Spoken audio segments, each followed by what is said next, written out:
Korang nak tahu tak, pot berbuka puasa makanan Thai kat KL yang padu. Ni Sun Thai Restaurant jawapannya. Masuk je vibe Thailand tu memang terasa lah. Siap ada dekor pondok, perahu, penuh dengan hiasan macam-macam. Memang best untuk ambil gambar. Tempat duduk pun banyak, jangan risau. Yang ni diorang bagi tom yum mix set. Ada sup tom yum, telur dadah, sayur kailan, stir fry ikan masin, pat kerapau ayam dan ikan siakap steam garlic lemon. Terliur ke tak tengok. Untuk tambah rasa Thailand lagi, diorang bagi Thai green tea dengan Thai milk tea serve dalam cawan besi old school way. Siapa yang kaki mangga bolehlah try signature mango ice blended ni.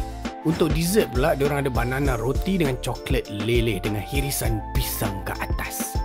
Yang ni pula coconut ice cream diorang serve dalam tempurung kelapa tu sendiri. Tak lupa juga mango sticky rice dia. Aduh, sedapnya. So kalau korang nak berbuka dengan feeling-feeling kat Thailand, inilah tempatnya. Garanti puas hati.